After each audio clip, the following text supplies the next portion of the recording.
Hello everyone. Welcome to my channel. Please subscribe and keep watching more details. Chicago Med Season 10 just ruined the climax of Sharon's exciting storyline. Chicago Med ruined the climax of Sharon Goodwin's stalker storyline in Season 10, Episode 6.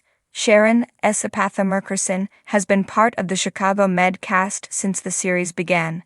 She is a former nurse who now is a hospital administrator tasked with hiring and firing ED staff, and often mediates conflicts between doctors about which course of treatment to follow, and has had several juicy personal storylines as well as hospital-based ones. Sharon has been dealing with a stalker who has sent her death threats throughout Chicago Med Season 10.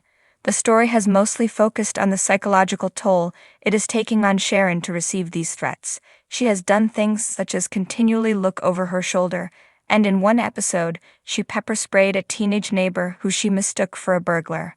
These incidents led toward a climax where Sharon's stalker was revealed. However, this reveal was underwhelming because of the way it was handled. Sharon received a death threat in Chicago Med Season 10, Episode 2, but at first she brushed it off, refusing to work remotely or otherwise show fear. However, this quickly took a psychological toll on her, and she became hypervigilant, continually fearing that the stalker was following her.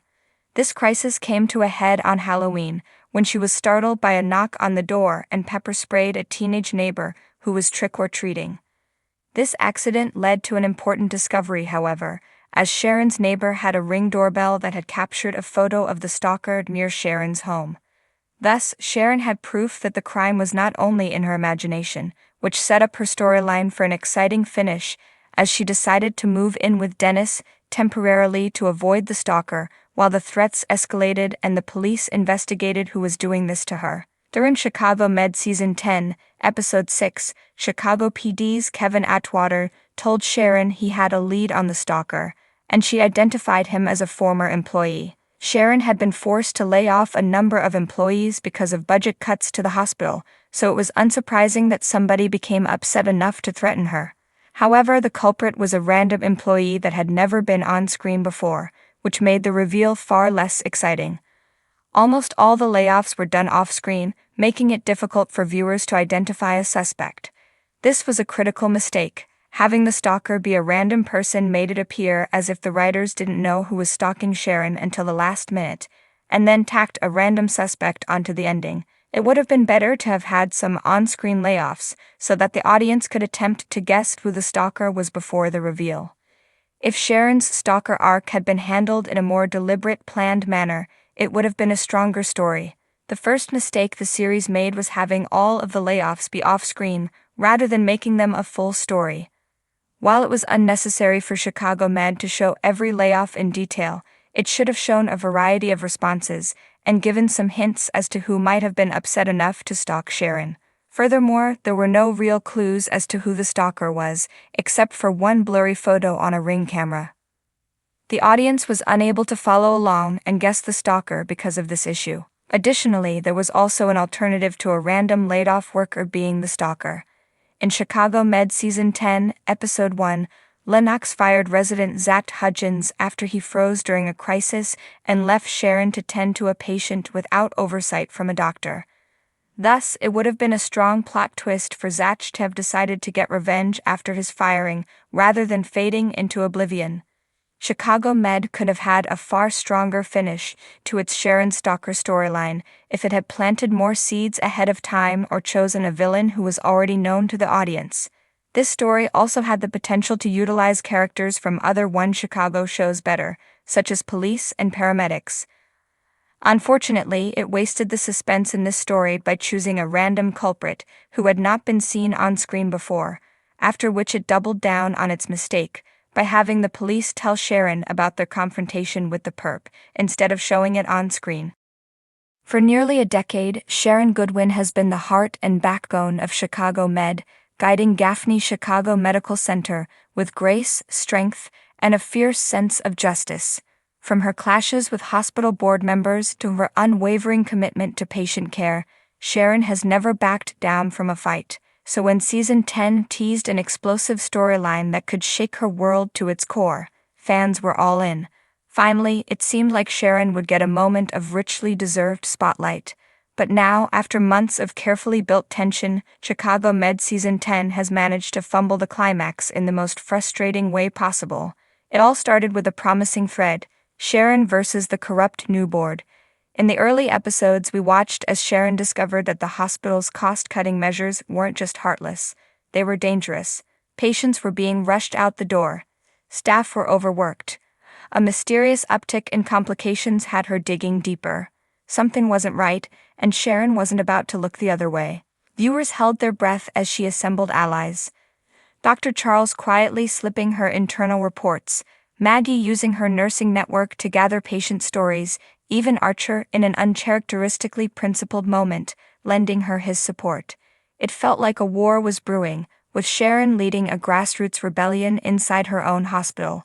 And when she got wind of a whistleblower lawsuit forming, it felt like everything was building toward a fiery courtroom showdown that would finally bring the board's misconduct into the light. But that's not what happened. Instead, in episode 14, the momentum came to a screeching halt. The lawsuit settled off-screen. The corrupt board member resigned without explanation. The shady consulting firm involved in the cover-up suddenly disappeared with a vague mention of contract terminations. Just like that, Sharon's storyline was swept under the rug. No emotional payoff, no real accountability, just a hand-waving resolution and a hollow scene of Sharon looking out the window, reflecting on how things always find a way of working out. Are you kidding us? This wasn't just disappointing, it was insulting. For a character as layered and beloved as Sharon, this arc should have been her moment. We were ready for courtroom fireworks. A passionate monologue from Sharon in front of the board. A mic-drop moment that showed why she's been the soul of the hospital all along. Instead, the show undercut all the tension with a rushed and anticlimactic finish that felt like it came from a different series altogether. And perhaps the most aggravating part? The emotional stakes were there, waiting to be paid off. Earlier in the season, Sharon opened up about her fear of retirement, her lingering guilt over past decisions, and the loneliness she sometimes feels at the top. These moments added depth to the conflict. This wasn't just about policy, it was personal. She wasn't just fighting for patients, she was fighting for her legacy. And that makes the writer's choice to pull the plug on her arc even more baffling. Why lay the groundwork for such a powerful payoff, only to abandon it when the moment finally comes? Fans have taken to social media to express their disappointment, with hashtags like #JusticeForGoodwin and #LetSharonSpeak trending after the episode aired. Reddit threads dissect every lost opportunity. Could she have gone public with a press conference? Could she have threatened to quit and forced the board's hand? Could the hospital staff have staged a walkout? The possibilities were endless, and far more compelling than the shrug of an ending we got. The creative misstep is especially glaring considering the show's history. Chicago Med has never been afraid of big, messy, emotional climaxes. Dr. Halstead's ethical tightropes, April and Ethan's rocky romance, Natalie's battles with grief and motherhood. These stories hit because the show earned their emotional moments. With Sharon, the show laid the groundwork, then backed away like it got cold feet. Of course, there are whispers in the fandom that production changes may have played a role. New showrunners, shifting episode orders, and rumored rewrites due to cast availability could all be factors.